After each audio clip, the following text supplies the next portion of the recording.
안녕하세요. 사연에 빠지다의 DJ 민영입니다. 오늘의 사연은요. 막장 드라마에나 나올 법한 못된 며느리들에게 통쾌한 한 방을 날려준 시어머니의 시원한 사이다 사연입니다. 오늘 사연도 끝까지 함께 해주시고요. 댓글로 의견도 많이 남겨주세요. 그럼 오늘의 사연 시작해 볼게요.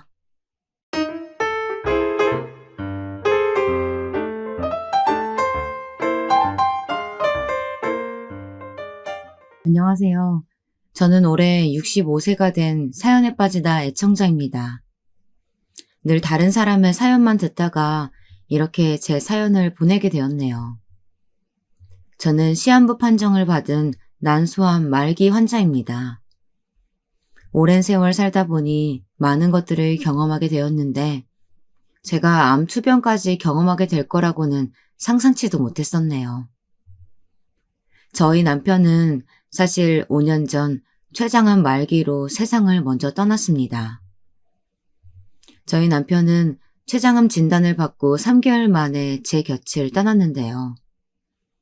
이미 다른 장기까지 암이 전이된 상태에서 췌장암 말기로 진단이 되었기 때문에 병원에서 손 쓸 틈도 없이 허무하게 가버렸습니다. 남편이 그렇게 갑작스럽게 암으로 죽고 나니 세상이 다 부질없어 보이더라고요. 저희 남편은 살아생전 큰 사업체를 운영했었는데요. 먹을 거 못 먹고 잠도 제대로 못 이루고 자식들 뒷바라지 하겠다며 죽어라 일만 했었습니다. 그런 남편 덕분에 저희 가족은 호의호식하면서 지냈지만 남편에게 남은 건 아무것도 없더라고요. 남편을 잃고 저는 결심했습니다. 남은 인생은 나 자신을 위해 살자고요. 그동안 남편과 함께 자식들 뒷바라지하는 게 우리의 의무이자 행복이라고 생각했었는데요. 남편이 죽기 전 저에게 유언을 남기더라고요. 여보, 이제는 자신의 행복을 위해서 살아요. 내가 죽을 날짜 미리 받아서 그런지 모든 것이 후회되는구려. 여보만큼은 남은 인생 희생이 아닌 행복을 찾으며 살아요. 그래서 저는 더 이상 자식들 뒷바라지를 하지 않고 제 행복을 찾으려고 애썼습니다. 그동안 남편이 벌어오는 돈으로만 생활했었는데 늦게나마 제 스스로 돈을 벌고 싶더라고요. 자식들은 모두 제 도전에 응원보다는 우려 섞인 목소리를 많이 내었는데요. 저는 굴하지 않고 남편의 유언에 따라 제 행복을 찾기 위해 평상시 좋아하던 전통차를 떠올리며 전통찻집을 열었습니다. 그리고 저만의 가게를 운영하면서 만족하는 삶을 살고 있었죠. 저는 아침 일찍 일어나 전통시장에 가서 재료를 사고 가게 손님을 맞이하는 시간이 참으로 즐거웠습니다. 그러던 어느 날 가게 오픈 준비를 하고 있는데 한동안 얼굴을 비추지 않았던 단골 손님께서 저희 찻집을 방문해 주셨더라고요. 아직 가게 문을 열 시간이 되지는 않았지만 저는 반가운 마음에 평상시 단골 손님이 주문하시던 대추차를 준비했고 잠시 의자에 앉아 함께 대화를 나눴습니다. 오랜만에 저희 찻집에 방문해 주셨네요. 왜 그동안 얼굴 안 비추신 거예요? 저희 찻집이 집 근처라 거의 매일같이 방문해 주셨던 손님이었는데 거의 3개월 동안 얼굴을 비추지 않아 궁금한 마음에 물어보았습니다. 사장님, 사실은 저희 남편이 얼마 전에 폐암 투병 중에 하늘나라로 갔거든요. 폐암 진단 받은 지도 3년 정도 된 것 같은데 최근 3개월 동안 상태가 악화되어서 제가 병간호하느라 찻집에 들리지 못했네요. 잘 지내셨죠? 저는 생각지도 못한 답변에 당황스러웠지만 저 또한 남편을 암으로 떠나보낸 경험이 있었고 그저 말없이 단골 손님의 손을 잡아주었습니다. 사장님도 이제 연세가 있으신데 이런 찻집 운영하시는 거 힘들지 않으세요? 그나저나 몇 개월 만에 사장님 뵈서 그런가 살이 많이 빠지신 것 같아요. 안색도 많이 안 좋아지신 것 같고. 사장님 건강 잃으면 다 소용없는 거 아시죠? 항상 건강 챙기셔야 해요. 단골 손님의 말을 듣고 어렴풋이 거울 속 제 모습을 보니 정말 얼굴이 형편이 없더라고요. 사실 그 당시 소화도 잘 되지 않고 아랫배가 더부룩한 게 음식을 먹으면 잘 체하다 보니 하루에 한 끼 정도 먹었던 것 같은데요. 저는 적게 먹다 보니 자연스레 살이 빠진 것이라고 생각했었으니까요. 남편을 암으로 떠나보내고 나서 1년에 한 번씩 정기적으로 건강검진을 받았고, 그때가 딱 건강검진을 받을 시기더라고요. 아무래도 오랫동안 소화불량이 지속되다 보니 속이 불편했고, 위내시경을 받아볼 겸 건강검진을 하게 되었습니다.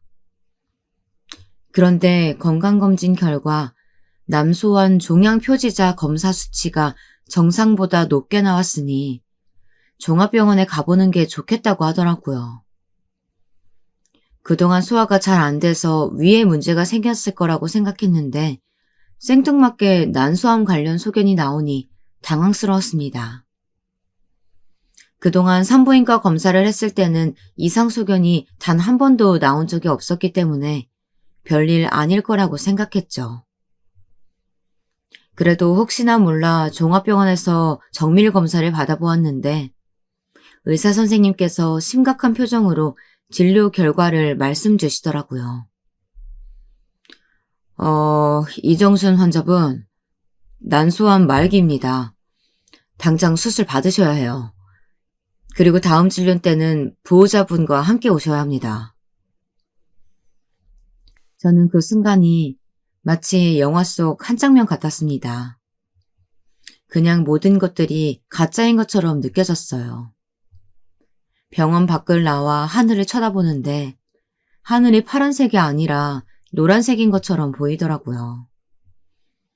제 머릿속이 빙빙 도는 것 같았고 순간 어지러워 벽을 붙잡고 한참을 서 있었던 것 같습니다. 그리고 그 순간 죽은 남편이 생각났어요. 여보, 하늘도 무심하지. 우리 천생연분인 건 진작에 알았는데 나도 여보처럼 암으로 세상을 떠날 줄은 상상도 못했어. 남편이 췌장암 말기 진단을 받았을 때 이런 기분이었을까요? 정말 머릿속이 온통 하얗게 변해서 아무 생각도 들지 않고 그저 멍하니 지나가는 사람들을 바라보았던 것 같습니다. 그렇게 한참을 병원 앞에서 집에 가지도 않고 몇 시간째 앉아 있었는데요.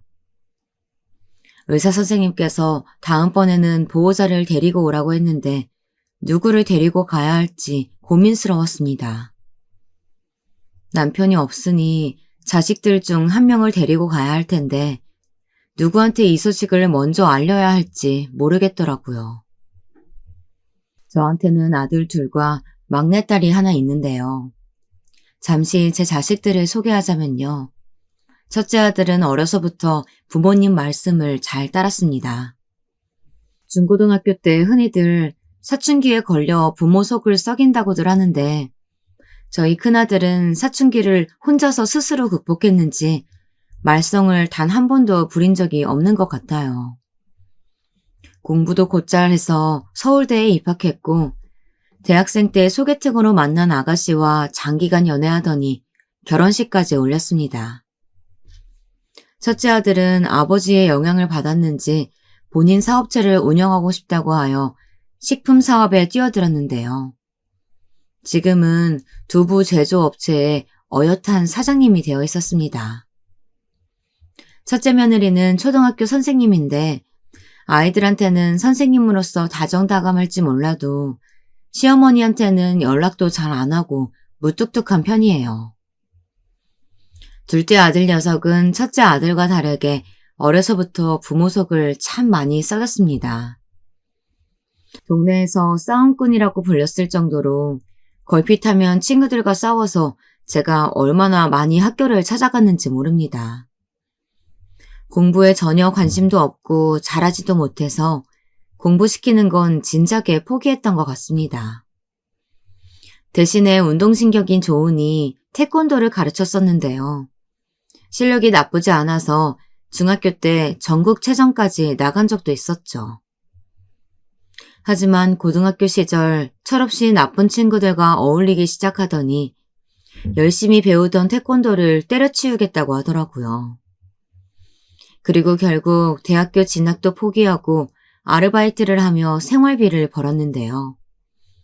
그런 둘째 아들의 모습을 보고 있노라면 한심하기도 하고 앞으로 미래가 걱정되었습니다.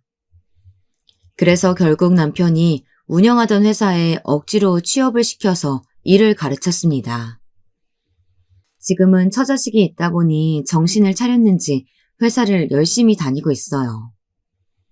둘째 며느리는 저희 아들보다 8살이나 어린데요.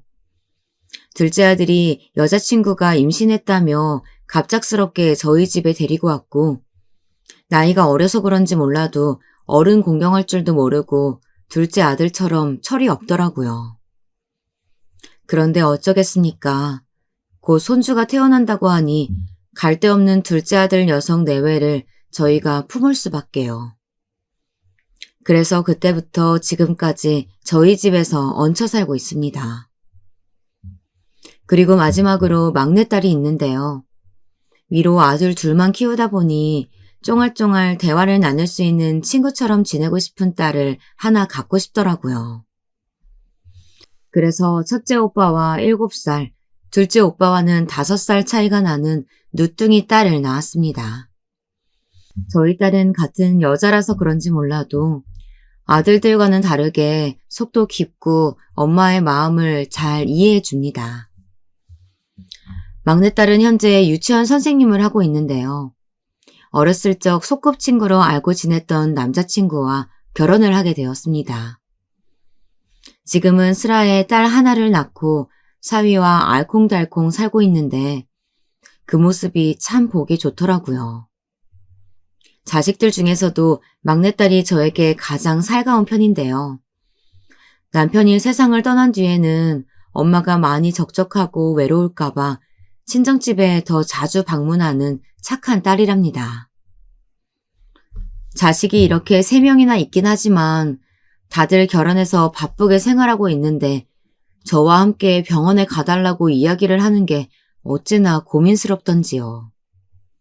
일단 마음도 추스릴 겸 계속 병원 앞에서 서성거릴 게 아니라 일단 집으로 갔습니다. 저녁 무렵이라 그런지 둘째 아들이 회사를 퇴근해서 손주와 함께 거실에서 놀고 있더라고요. 저를 보자마자 둘째 아들은 왜 이제 왔냐면서 타박을 주었습니다. 엄마, 여태까지 밖에서 뭐 하시다가 이제 들어오셨어요. 오늘 차츰 문 닫는다고 하지 않았어? 오늘따라 엄마가 만들어주는 차돌박이 된장찌개가 너무 먹고 싶어서 일찍 퇴근했더니 집에 안 계시더라고요. 준수 엄마는 친구 만나러 나간다고 집에 없어서 제가 혼자서 준수 돌보고 있었어요. 배고픈데 얼른 밥 좀 차려주세요. 둘째 아들 녀석은 저만 보면 매일 밥 타령을 하는데요. 같이 살아서 그런지 몰라도 결혼 후에도 아내보다는 저한테 굳이 밥을 차려달라고 하더라고요. 그도 그럴 것이 둘째 며느리는 본인이 요리를 못한다며 단 한 번도 가족들을 위해 요리를 해본 적이 없습니다. 요리를 못하면 시어머니 옆에서 곁눈질로라도 배우는 척을 해야 하는데 버릇없는 둘째 며느리는 부엌에 아예 나올 생각조차 안 하더라고요.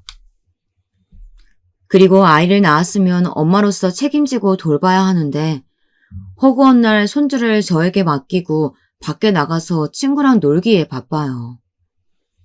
둘째 아들도 철이 없는데 덩달아 철이 없는 며느리가 집에 들어와서는 제가 도리어 며느리살이를 하는 느낌입니다. 병원에서 난소암 말기 진단을 받은 그날도 어김없이 둘째 며느리는 집을 비웠고 둘째 아들과 손주가 쫄쫄 굶으며 제가 집에 오기만을 오매불망 기다리고 있었더라고요.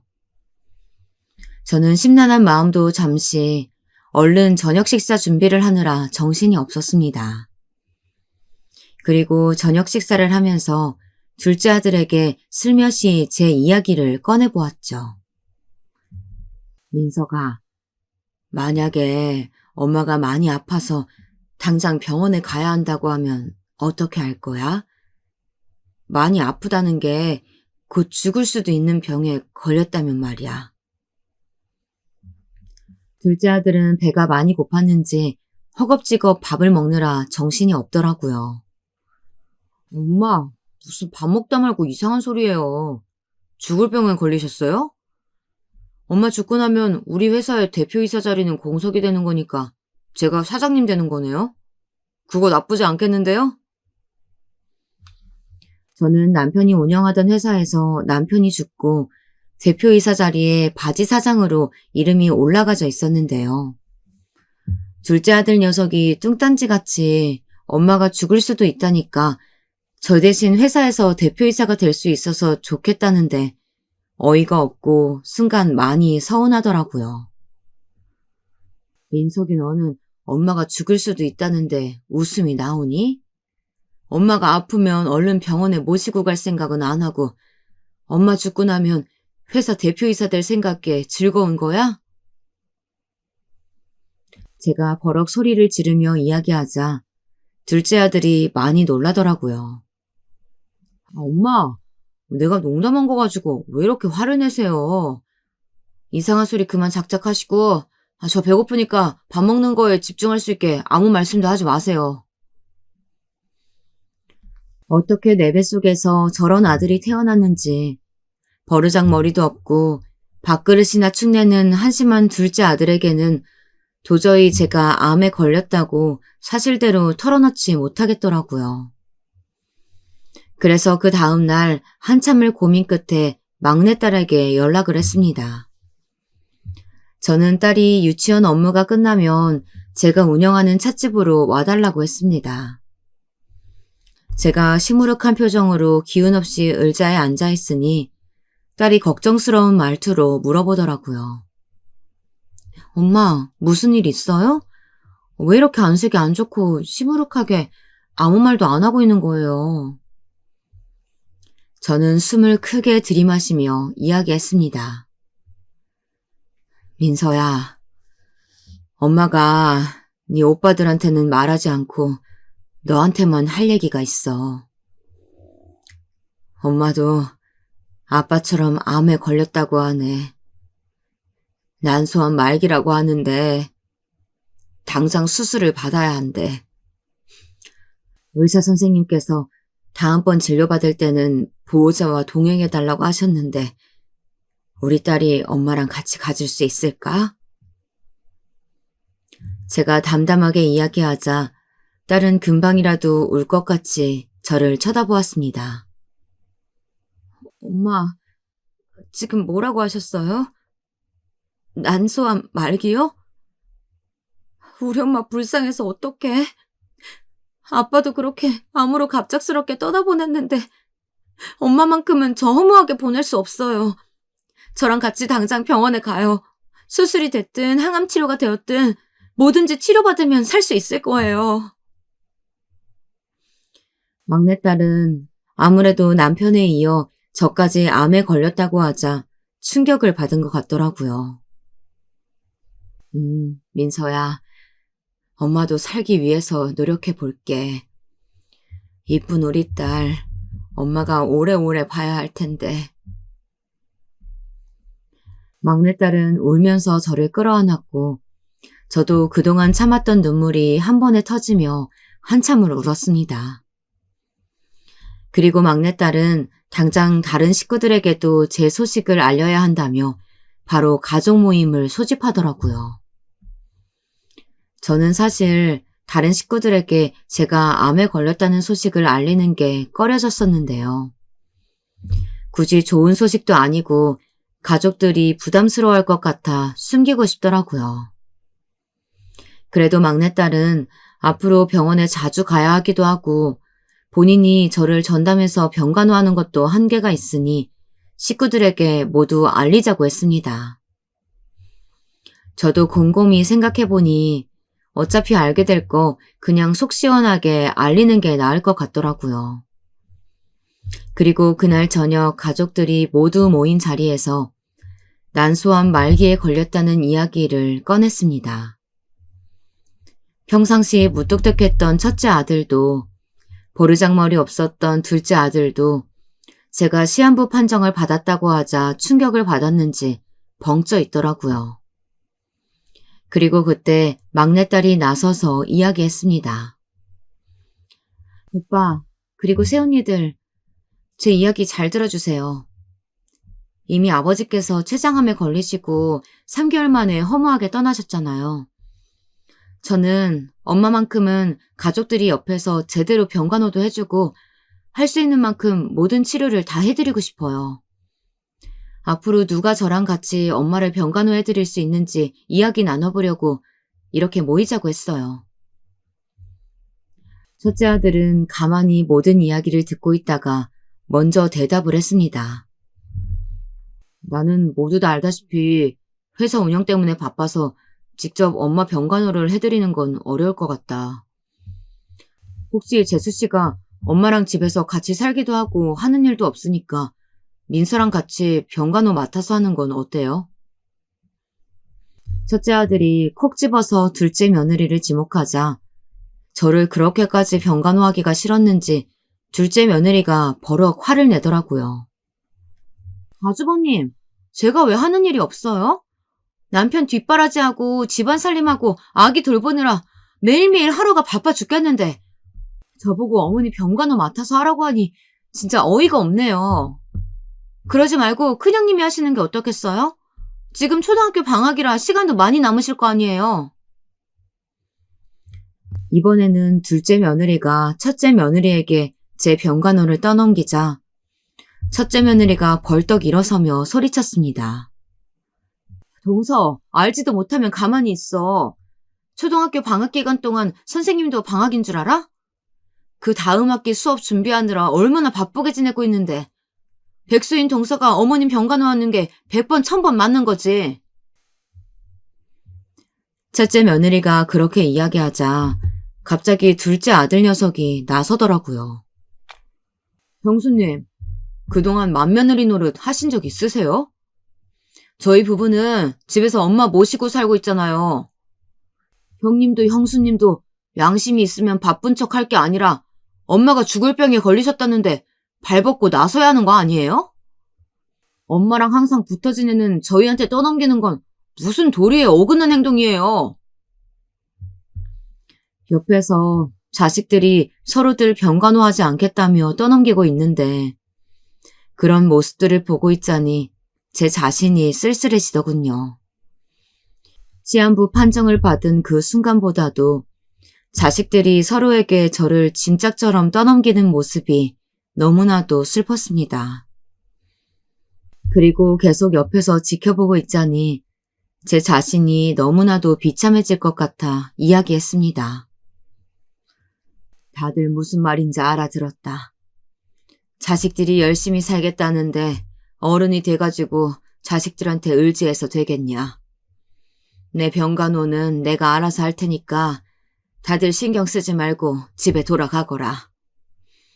더 이상은 나를 짐짝 취급하듯이 이리저리 떠넘기는 꼴을 못 보겠구나. 제 말에 자식들 모두 민망했는지 숙연해지더라고요. 그리고 막내딸이 잔뜩 화가 나 일그러진 표정으로 한 소리 했습니다. 정말 다들 너무하시네요. 엄마가 지금 시한부 판정 받은 와중에 모두가 한마음으로 어떻게 하면 엄마를 살려낼 수 있을까 고민하기도 모자랄 판에 본인들 생각만 하시고 다들 자식들이 있는데 부모로서 부끄럽지 않으세요? 그나마 막내딸이 제 편이 되어주니 마음의 위로가 되더군요. 결국 아무도 제 병간호를 해줄 수 없는 상황이 되자 막내딸은 본인이 다니던 유치원에 휴직계를 냈습니다. 그리고 저의 병간호를 모두 전담해주기로 했죠. 아들 녀석들 키워봤자 소용없다는 게 결혼하고 며느리 소나기에 잡혀 살기나 하지 엄마는 거들떠보지도 않더라고요. 저희 막내딸이 없었다면 저는 보호자도 없이 혼자서 병원에 다니다가 남편을 따라 금방 세상을 떠나지 않았을까 싶네요. 그 다음 날 막내딸과 함께 병원에 갔습니다. 수술 날짜는 항암 치료를 먼저 시작하고 한 달 뒤쯤으로 잡았는데요. 병원 밖을 나오니 벚꽃잎이 휘날리고 있더라고요. 그 모습을 보고 있자니 마음이 편안해지고 세상이 참 이쁘고 아름다운 것들이 많구나 싶었습니다. 건강할 때는 잘 보이지 않던 것들이 아프고 나니 새삼 세상이 달라 보이더라고요. 병원에서는 아무래도 큰 수술이다 보니 저한테 마음의 준비를 하라고 했는데요. 수술하고 운이 나쁘면 바로 죽을 수도 있겠구나 싶더라고요. 그래서 떨어지는 벚꽃을 멍하니 바라보다가 막내딸에게 이야기했습니다. 민서야, 엄마 수술 받기 전에 마지막 여행으로 가족들하고 꽃구경 가고 싶은데 어때? 생각해보니까 아버지 돌아가시기 전에 7년 전쯤인가 니네 둘째 오빠 결혼하고 다 같이 여행 간 게 마지막인 것 같아서 엄마 죽기 전에 다 같이 여행 한번 가면 좋겠다. 저는 가족들과 죽기 전까지 좋은 추억을 많이 만들고 싶었어요. 엄마, 너무 좋은 생각이다. 내가 오빠하고 새언니들한테 바로 연락 돌릴 테니까 우리 다 같이 꽃구경 가자.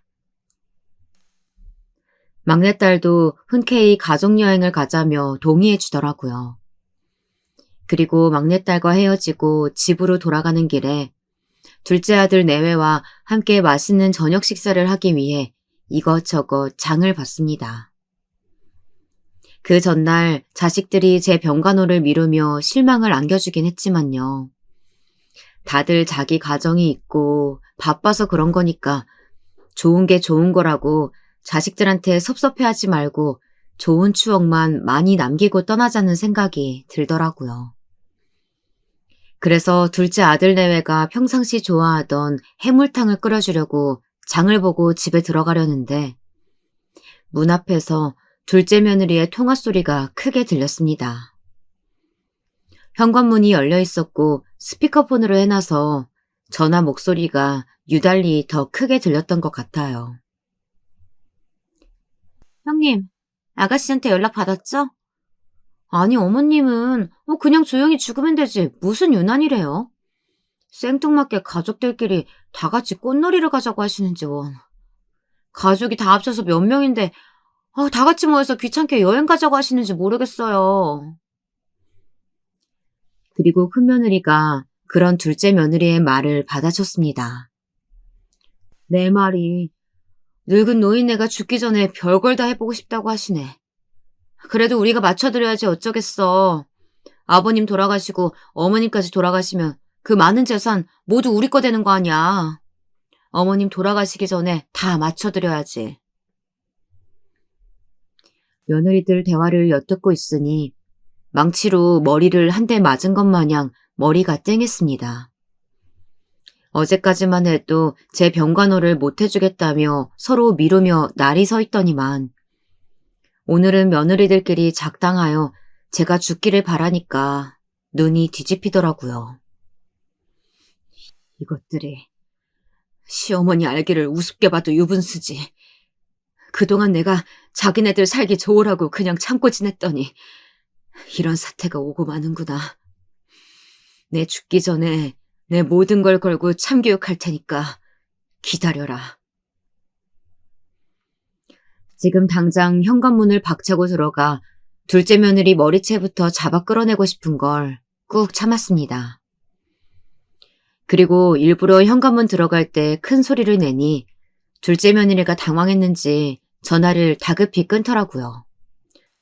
어머님, 언제 오셨어요? 오늘 아가씨랑 병원 갔다 오신다고 하셔가지고 일찍 들어오셨네요.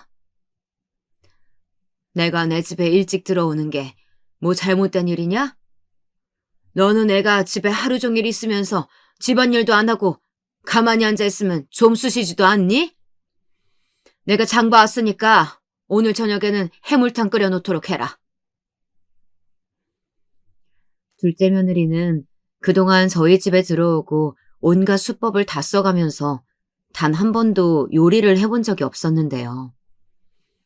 이제는 같이 사는 둘째 며느리한테 제가 살아있는 동안만큼은 제대로 밥상을 얻어먹어야겠다는 생각이 들더라고요.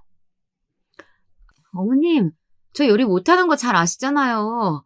라면 하나도 제대로 못 끓여 먹어서 컵라면 먹는 판에 제가 어떻게 해물탕을 만들겠어요. 항상 어머님이 해주시던 걸 왜 갑자기 저한테 하라고 하시는 거예요? 뭐냐, 말 한 번 잘했다. 그 나이 먹도록 라면 하나 제대로 못 끓이는 게 어디 자랑이라고 큰 소리로 그렇게 떵떵거리는 게야. 혼자서 해물탕 못 끓이겠으면 아까처럼 네 손이 형님한테 전화해서 해물탕 끓이는 방법 물어보던지. 네가 알아서 죽이 되든 밥이 되든 해물탕 끓여놔라. 그리고 앞으로 가족들 식사 준비는 모두 네가 다 하도록 해. 저는 방문을 쾅 닫으며 들어갔고 밖에서는 둘째 며느리가 혼자서 툴툴거리고 있더라고요. 그러다가 1시간쯤 지났을까 둘째 며느리가 밖으로 나가는 소리가 들렸습니다. 해물탕을 다 끓여놓고 나갔나 싶어 부엌으로 가봤더니 제가 장봤던 해산물들을 냉장고에 넣지도 않고 식탁 위에 그대로 놓아두었더라고요. 시어머니 말씀을 무시해도 유분수지. 그동안 제가 오냐오냐 하면서 같이 생활했던 게 후회가 되더군요. 이제부터라도 죽기 전까지 둘째 며느리 교육을 제대로 시켜야겠다고 생각이 들었습니다. 그날 저녁 둘째 며느리는 친구들과 술을 퍼마시고 밤 12시가 넘어서 집에 도착했습니다. 그리고 그 다음 날 아침이 되었는데요. 안 그래도 둘째 며느리는 평상시에 아침 늦게까지 잠을 자는데 그 전날 술까지 마시고 왔으니 어린 아들이 흔들어 깨우는데도 일어날 기미가 보이지 않더라고요. 저는 둘째 아들 녀석에게 냉동실에 있는 얼음을 양동이에 가득 담아 물을 부어달라고 시켰습니다. 둘째 아들은 그 많은 얼음을 어디에 쓸 건지 물어보더라고요. 저는 잔말 말고 얼음물을 가지고 오라고 했고 날도 안 더운데 얼음 타령이냐며 심부름 시켰다고 어찌나 툴툴대던지요. 저는 양동이에 가득 담긴 얼음물을 들고 아직까지 자고 있는 둘째 며느리한테 향했습니다. 방 안에 들어갔더니 어찌나 그 전날 술을 많이 마셨는지 술 냄새가 펄펄 나더라고요. 아무것도 모르고 나 몰라라 뻗어자는 둘째 며느리의 얼굴을 직접 보니 정말이지 꼴도 보기 싫더군요. 그래서 양동이에 있는 얼음물을 얼굴에 확 끼얹어 버렸습니다. 둘째 며느리는 화들짝 놀라 잠에서 깨어났고 머리카락이 미역처럼 얼굴에 붙어서는 참 보기 좋더라고요. 본인 앞에서 양동이를 한 손에 들고 서 있는 제 모습을 보자 둘째 며느리는 아직 술이 덜 깼는지 막말을 하기 시작했어요. 어머님, 지금 제정신이세요? 암에 걸리셨다고 하더니 머리까지 어떻게 잘못되신 거 아니에요? 어떻게 자고 있는 사람한테 얼음물을 들이부을 수가 있어요?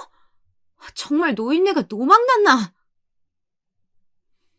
저는 저한테 노망났냐고 말한 둘째 며느리의 젖은 머리카락을 붙잡고 당장이라도 흔들고 싶었지만 둘째 아들과 어린 손주가 방으로 들어와 꾹 참았습니다. 그래, 내가 암에 걸리더니 노망이 났나 보다. 내가 어제 이야기했지? 앞으로 가족들 식사 준비는 모두 네가 맡아서 하라고. 어제도 해물탕 끓이라고 했더니 쪼르르 밖으로 나가서 놀더니만 오늘 아침까지 자느라 가족들 모두 굶길 셈이냐? 그때 마침 어린 손주 녀석이 둘째 며느리에게 안기며 배고프다고 밥 달라고 칭얼거렸는데요. 둘째 아들도 웬일인지 제 편을 들면서 한 소리 거들었습니다. 여보, 엄마가 그동안 음식이며 살림이며 다 도맡아서 하셨잖아. 엄마 몸도 많이 편찮으신데 여보가 이제는 좀 나서서 해야지. 언제까지 그렇게 누워있을 거야. 해가 중천에 떴건만. 이제 그만 일어나서 밥 좀 해라. 둘째 며느리는 아들이 배고프다고 울고 있는 데다가 남편까지 자기 편을 들어주지 않자 마지못해 침대에서 일어나 툴툴거리며 부엌으로 가더라고요.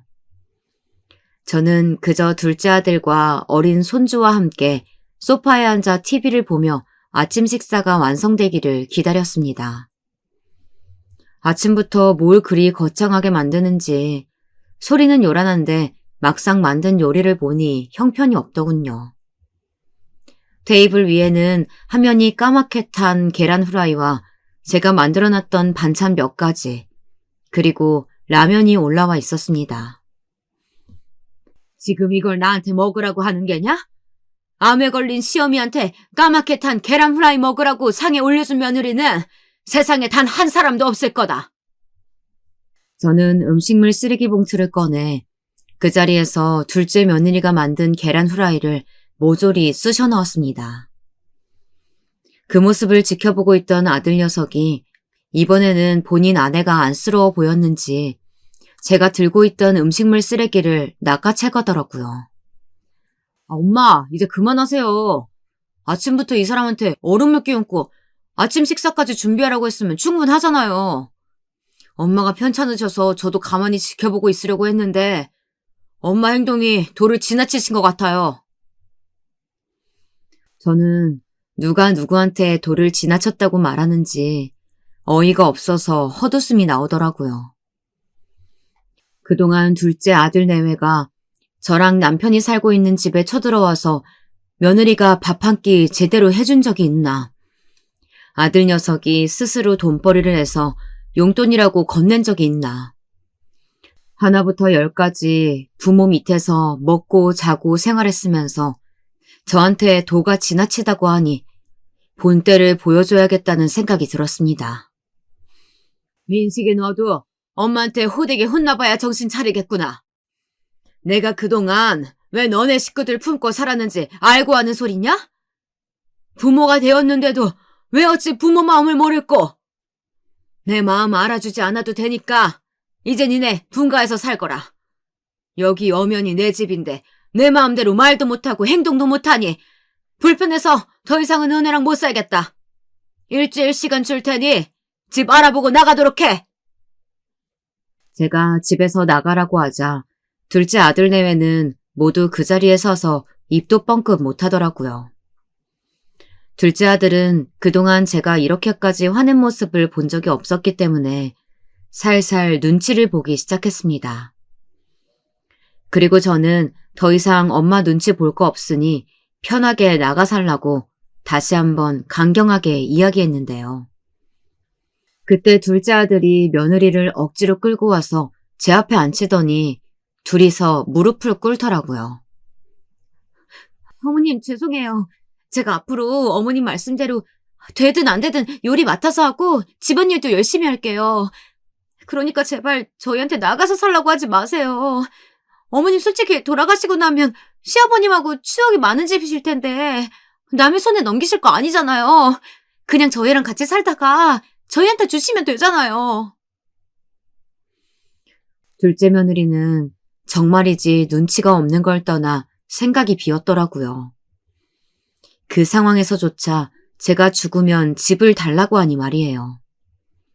이런 걸 며느리라고 받아들이고 제 손으로 밥을 해서 떠먹었으니 화가 치밀어 올라 미쳐버릴 것 같았습니다. 그나마 둘째 아들 녀석은 눈치 있게 무릎을 꿇고 싹싹 빌더라고요. 엄마, 이 사람이 하는 이야기 그냥 무시하세요. 아직 철이 없어서 한 소리니까 그냥 그러려니 하고 넘어가 주세요. 엄마 몸도 편찮으신데 저희가 옆에서 모셔야지 걱정돼서 어떻게 밖으로 나가겠어요. 수술 받으시고 건강 되찾으실 때까지만 그때까지만 같이 살 테니까 그때까지만 기다려주세요. 둘째 아들이 한 이야기가 진심인지는 모르겠지만요.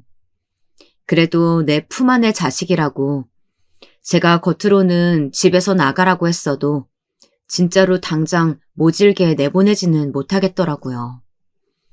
둘째 아들이 무릎까지 꿇고 싹싹 빌기까지 하는데 눈 한 번 딱 감고 용서해 주기로 했습니다. 내가 이번에 한 번만 기회를 줄 테니 앞으로 너네 둘이 내 앞에서 예의 바르게 행동하고 어른이 하는 말씀에 토달지 말고 알아들었냐? 둘째 아들 내외는 고개를 끄덕이며 감사하다고 머리를 조아렸습니다. 그런데 둘째 며느리와 함께 저를 조롱하던 첫째 며느리한테는 어떤 식으로 참교육을 해야 할지 고민이 되더라고요. 집도 멀리 사는 데다가 마주칠 일이 거의 없었고 서로 연락할 일도 없었거든요. 그런데 웃긴 게 호랑이도 제 말하면 찾아온다더니 둘째 아들과 그런 일이 있고 일주일 뒤쯤 첫째 며느리가 한우 소고기 세트를 사들고 집으로 찾아왔습니다. 마침 둘째 며느리가 저녁 식사 준비를 하고 있어 소고기도 함께 구워오라고 시켰죠. 그나저나 첫째 며느리가 불쑥 연락도 안 하고 저를 찾아와서 어떤 영문인지 감을 잡을 수 없겠더라고요. 항상 무뚝뚝하게 저를 대했던 첫째 며느리는 그날따라 살가운 척 제 팔짱을 끼며 기니 할 이야기가 있다며 방으로 들어가자고 했습니다. 저는 안 그래도 첫째 며느리를 어떻게 혼을 낼까 고민하던 찰나였는데 방으로 들어가서 따로 이야기를 하자고 하니 잘 됐구나 싶었죠. 어머님, 항암 치료는 받을만 하세요? 지난번에 아가씨께 가족들끼리 꽃구경 가고 싶다고 하셔서 제가 다음 주에 대부도에 있는 가족들 모두 묵을 수 있는 펜션을 예약해 두었어요. 근처에서 꽃구경도 하시고 맛있는 것도 많이 드시고 우리 즐겁게 놀다가 와요. 저는 여우 같은 첫째 며느리가 어떤 걸 요구하려고 이렇게까지 밑밥을 까는지 궁금했습니다. 그래, 고맙구나. 네가 나를 보고 싶어서 온 건 아닐 테고 소고기까지 사들고서 이렇게 멀리까지 어쩐 일로 온 게냐? 저를 만나러 온 목적이 뭐냐고 직접적으로 물으니 첫째 며느리는 자리를 고쳐 앉아 무릎을 꿇더니 공손하게 이야기했습니다. 어머님, 지금 시아버님 돌아가시고 나서 어머님께서 대표이사 직함으로 들어가 있으시잖아요. 어머님 큰아들이 사실은 지금 사업을 무리하게 확장하는 바람에 회사가 문 닫을 위기에 놓여 있대요. 저도 얼마 전에 들어서 알게 된 건데 오빠가 많이 힘든지 요즘 술 마시고 집에 들어오는 일이 잦아졌어요. 첫째 며느리는 도대체 무슨 말을 하려고 하는 건지 하고 싶은 말을 빙빙 돌리더라고요. 그래서 그런데 어머님께서 시아버지 회사를 담보로 대출 받아다가 오빠가 급한 불만 끌 수 있도록 잠시만 돈 좀 빌려주시면 안 될까요? 저희 이러다가 정말 망하게 생겼어요. 자식들이 모두 결혼하고 자기 가정 꾸렸을 때는 저를 쳐다도 안 보더니 이렇게 아쉬울 때만 저를 찾아오네요. 결국에 첫째 며느리가 저한테 온갖 아양을 떨었던 건 결국에는 돈 때문이었습니다. 시한부 판정을 받은 시어머니가 걱정돼서 온 게 아니라 돈 뜯어내려고 온 첫째 며느리에게 뭔가 보답을 해줘야 할 것 같더라고요. 그래서 둘째 며느리를 불러 항아리에서 굵은 소금을 좀 퍼오라고 시켰습니다. 첫째 며느리는 왜 갑자기 제가 아무 말도 하지 않고 굵은 소금을 퍼오라고 시킨 건지 의아해 하더라고요. 참 우스운 게 둘째 며느리는 저한테 얼음물 목욕을 당해봐서 그런지 눈치를 채고는 아주 큰 통에 굵은 소금을 한가득 담아 건네주었습니다. 그리고 방문을 나가면서 뭐가 그리 즐거운지 웃더라고요. 저는 용기에 담긴 굵은 소금을 손으로 한 움큼 집어다가 첫째 며느리에게 이렇게 이야기하며 뿌려주었습니다. 귀신아, 물러거라! 첫째 며느리는 온갖 인상을 찌푸리며 자리에서 일어나 소리를 지르더라고요. 어머님, 지금 뭐 하는 짓이에요? 저한테 왜 소금을 뿌리시는 건데요? 살다 살다 내가 진짜 별일 다 겪어보네. 저는 첫째 며느리가 아직 소금 맛을 덜 봤다는 생각에 저도 자리에서 일어나 이번에는 소금을 들이부었습니다. 내가 너한테 돈귀신이 붙은 것 같아서 물러가라 하면서 소금 뿌려준 게다.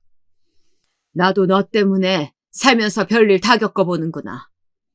니네가 나한테 돈 맡긴 게 있니? 그런 것도 아니면서 어디서 감히 시아버님 회사까지 건드려서 대출을 받아달래? 첫째 아들 내외는 특히나 둘 다 무뚝뚝해서 남편이 췌장암에 걸렸을 때도 거의 거들떠보지도 않았는데요. 남편이 죽었을 때 그제야 얼굴을 들이밀어 놓고서는 이번에는 돈이 필요하다며 그렇게 돌아가신 시아버님 회사를 담보 잡아 대출을 받아달라니 불효자식이 따로 없었습니다. 하늘나라에 있는 남편이 그런 자식들을 보면 노할 것 같아서 제가 대신 화를 내어주었죠. 그런데 첫째 며느리는 소금 세례를 맞고도 자존심이 상할 법도 한데 돈이 정말 궁했는지 물러서지 않더라고요. 어머님, 저희 앞으로는 정말 어머님께 살갑게 잘할게요. 그러니까 이번 한 번만 저희 믿고 도와주세요. 어머니께서 시키는 건 뭐든지 다 할게요. 평상시 무뚝뚝했던 첫째 며느리는 닭똥 같은 눈물을 흘리며 콧물까지 범벅이 돼서는 간절하게 이야기했습니다. 이제 곧 세상을 떠나갈 사람한테 앞으로 잘하겠다고 하니 얼마 남지 않은 시간 동안 제대로 잘할 수 있도록 기회를 줘야겠더라고요. 그래서 일단 둘째 며느리와 함께 밖에 나가서 저녁 식사 준비를 하라고 시켰습니다. 첫째 며느리는 알겠다며 벌떡 일어나 부엌으로 향했고 저는 처음으로 두 며느리가 부엌에서 나란히 서 있는 모습을 볼 수 있었습니다. 둘이서 전화통화하면서 신나게 저를 흉볼 때는 언제고 서로들 저한테 바라는 게 있으니 잘 보이려고 투닥거리더라고요. 어찌되었건 이제서야 집안이 바로 서는 것 같았습니다. 식사를 마치고 저는 둘째 며느리에게 설거지를 시켰어요. 둘째 며느리가 첫째 며느리도 있는데 왜 본인한테만 설거지를 시키는지 불만 가득한 표정으로 저를 바라보더라고요. 그래서 저는 첫째 며느리에게는 다른 일을 시킬 테니 걱정 말라며 이야기했습니다. 예, 너는 동서가 설거지하는 동안 내 방 안에 있는 화장실하고 2층에 있는 화장실 청소 좀 하렴. 청소도구는 내가 따로 챙겨줄 테니까 그거 들고 가서 깨끗하게 청소해줬으면 좋겠구나. 첫째 며느리는 이건 아니라는 표정으로 저를 쏘아보았습니다. 어머님, 제가 뭐든지 하겠다고는 했지만 어머님 댁 화장실 청소까지 해야 돼요? 어머님하고 같이 사는 서방님도 있고 동서도 있는데 화장실 쓰는 사람이 청소를 해야지 왜 제가 해야 하는 건데요? 첫째 아들 내외는 가정부를 고용해 집안 청소를 맡기고 있다고 들었는데요. 집안일이라고는 까딱하지 않고 살았을 첫째 며느리에게 참교육을 하고 싶었습니다. 우리 집 화장실이 총 3개였는데 몰랐니? 거실 화장실은 둘째네가 쓰고 있어서 걔네가 청소하고 있고 내가 청소시킨 화장실 2곳은 나 혼자 쓰고 있다. 시한부 판정받은 불쌍한 시애미를 대신해서 맏며느리가 나서서 그 정도는 대신 청소해줄 수 있지. 저는 청소도구와 함께 제가 평상시에 즐겨 입던 빨간색 몸빼 바지를 건네주었습니다. 셋째 며느리는 온갖 표정을 찌푸리더니 몸빼 바지를 입고 화장실 청소를 시작했습니다. 예, 거기 변기 안에 구석구석 닦아라. 내가 요즘 항암 치료 시작해서 그런지 부작용으로 설사해서 변기 주변이 아주 더러울 거다. 시애미 대변인데 더럽다고 생각 말고 깨끗하게 청소해 주렴. 그런데 한참 화장실 청소를 하고 있던 첫째 며느리가 갑자기 소리를 지르더라고요. 무슨 일인가 가봤더니 긴 머리를 늘어놓은 채 화장실 청소를 해서 변기물에 머리카락이 반쯤 빠진 겁니다. 나중에 그걸 발견해서는 머리카락을 물로 씻겠다며 샤워기를 틀었는데 샤워기를 잘못 잡아 바닥에 떨어졌고 샤워기에서 나오는 물 때문에 온몸이 젖었더라고요. 제가 그 모습을 보고 일부러 웃으려던 건 아닌데 정말이지 첫째 며느리 꼴이 물에 젖은 생쥐꼴 마냥 가관도 아니라서 웃음이 터져나왔네요. 예, 내가 살다 너 같은 애는 처음 본다. 화장실 청소하는 애가 머리를 길게 늘어뜨리면 어떻게 하니? 진작에 머리 묶고 들어가서 청소했어야지. 평상시 얼마나 집에서 청소를 안 했으면 이럴 거야. 제가 웃으면서 핀잔을 주자 안 그래도 화장실 청소하면서 짜증이 났던지 입고 있던 몸빼 바지를 그 자리에서 벗고서는 그대로 가방을 들고 문 밖을 나가버렸습니다. 순식간에 아무 말도 하지 않고 본인 내키는 대로 행동하고 나가더라고요. 아무리 시어머니가 화장실 청소를 시켰다고 하더라도 인사라도 하고 집에 가는 게 예의 아닌가요? 저렇게 어른께 예의 범절이라고는 눈꼽만큼도 없는 첫째 며느리가 어떻게 초등학교에서 학생들을 가르치는지 모르겠습니다. 그런 사람을 초등학생 교사로 임명한 학교도 문제가 있는 것 같았어요. 그렇게 저는 이만하면 첫째 며느리와 둘째 며느리에게 참교육을 했다고 생각했는데요. 며느리 둘이서 제 이성을 또다시 잃게 만드는 큰 사건이 발생했습니다. 첫째 며느리가 꽃구강을 위해 대부도 펜션을 예약했다고 하여 모든 가족들이 일제히 그곳으로 향했는데요. 펜션으로 가는 길에 마트에서 미리 장을 봐야 했는데 첫째 며느리와 둘째 며느리가 함께 장을 보겠다고 하더라고요. 사실 저는 둘째 아들 내외 차를 함께 타고 나와서 먼저 펜션에 가고 싶어도 마트에 함께 갈 수밖에 없었습니다. 집에서 대부도까지 1시간 반 정도 거리였고 차에 타고 오랜 시간 이동하다 보니 멀미가 났습니다. 멀미기를 없앨 겸 차에서 내렸는데 마트가 2층으로 구성되어 굉장히 크고 구경할 게 다양하더라고요. 그래서 마트 이곳저곳 돌아다니고 있는데 정육 코너를 서성이고 있던 며느리들을 발견했습니다. 뭐가 둘이서 그렇게 즐거운지 까르르 웃고 있더라고요. 무슨 대화를 나누는지 궁금한 마음에 근처로 걸어가고 있었는데 첫째 며느리가 두 손을 불끈 쥐며 이야기하는 것입니다. 동서, 드디어 결전의 그날이 왔어. 오늘을 위해 우리가 시어머니한테 얼음물이니 소금 세례까지 맞아가면서 어머님 신기 건들지 않으려고 눈치 본 거 아니겠어? 어머님 수술 들어가시면 잘못되실 수도 있으니까 미리 재산 분배 제대로 하실 수 있도록 오늘 유언장 제대로 받아놔야지. 첫째 며느리 입에서 유언장이라는 용어가 나오자 저는 심장이 덜컥 가라앉는 듯한 기분이 들었습니다. 저는 가족들과 마지막 여행이 될 수도 있는 오늘 꽃구경을 하면서 사진도 찍고 맛있는 것도 먹고 행복한 추억을 남기고 싶어서 온 거였는데요. 며느리들은 가족 여행을 가장하여 저에게 유언장을 작성할 수 있도록 유도할 계획이었더라고요. 형님, 그런데 어머니께서 저희가 계획한 대로 유언장을 써주실까요? 솔직히 아가씨만 예뻐하시니까 그쪽으로 재산 몰아서 준다고 발언하시지 않을까 조마조마해서요. 노인네가 암 진단받고 나서는 무슨 딴 생각이 들었는지 영악해져서 예전처럼 호락호락하지 않은 느낌이 들어서요. 걱정 마. 최악의 경우를 대비해서 만약에 어머님께서 아가씨한테만 재산을 몰아서 준다고 하면 상속 재산 분할 소송을 해서라도 뺏어와야지. 정말 노인네가 조용히 죽으면 되지. 갑자기 시어머니 노릇하겠다고 꼴값을 떨어가지고 지난번에 화장실 청소하다가 죽을 뻔했어. 첫째 며느리와 둘째 며느리는 그저 제가 죽기를 바라며 어떻게 하면 더 많은 재산을 분할받을 수 있는지 그 방법을 궁리하고 있더라고요. 사람 쉽게 변하지 않는다고 지난번에 둘이서 통화하면서 저를 비하하더니 이번에는 아직까지 살아있는 저를 대놓고 송장 취급하듯 이야기를 하니 화가 치밀러 올라 머리가 다 아플 지경이었습니다.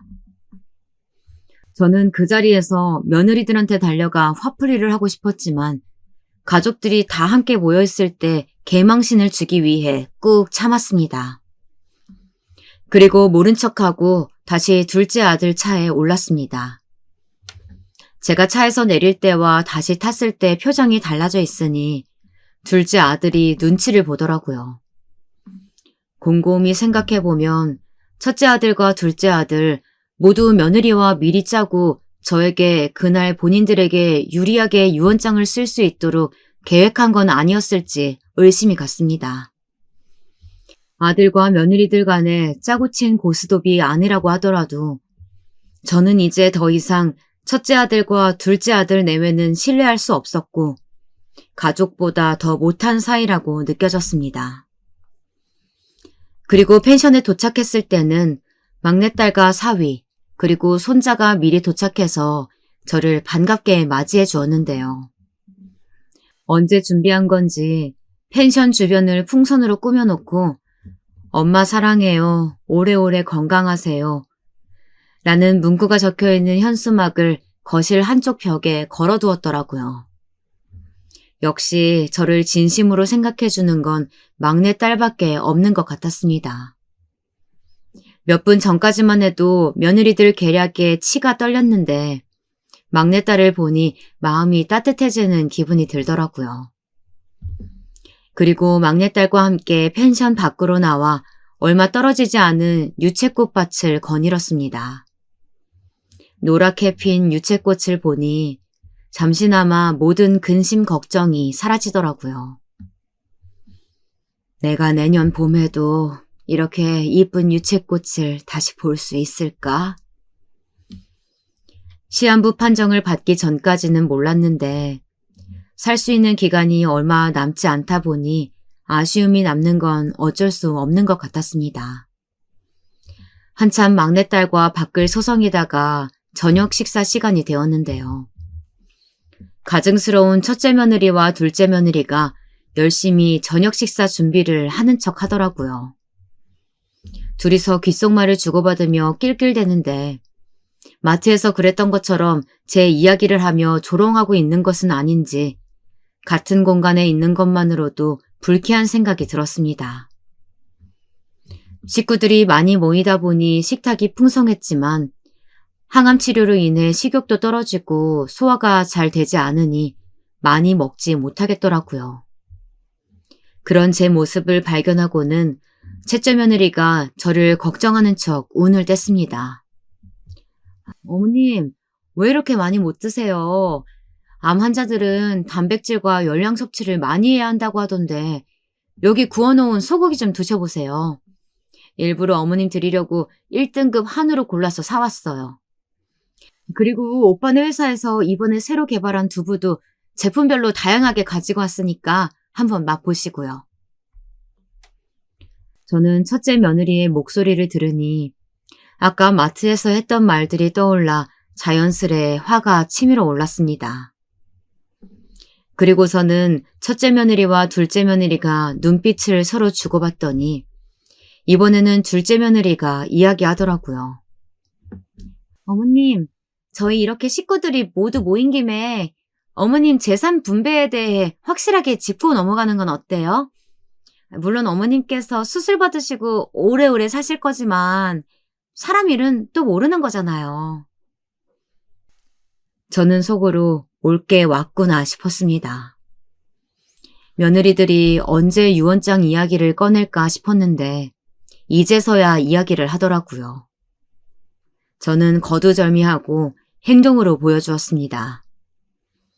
그 자리에서 일어나서 첫째 아들 녀석 회사에서 만들었다던 두부를 양손에 하나씩 들고는 하나는 첫째 며느리, 하나는 둘째 며느리 얼굴에 범벅으로 처발라 눌러주었습니다. 두부가 뭉개져 두 며느리 얼굴에 찰싹 달라붙어 있으니 그 꼴이 참 우습더라고요. 너네가 내 며느리라고 그동안 내 친자식처럼 생각해서 나한테 섭섭하게 행동해도 그냥 그러려니 넘어가고 시댁살이 안 시키려고 노력했다. 근데 그 대가가 이런 거냐? 내가 시험부 판정 받았을 때는 아주 그냥 둘이서 덩실덩실 춤을 췄겠구나. 저는 두부를 두 며느리 얼굴에 뭉갠 것만으로는 화가 덜 풀려 목소리가 점차 격앙되더라고요. 좋다. 내가 여기서 확실히 하마.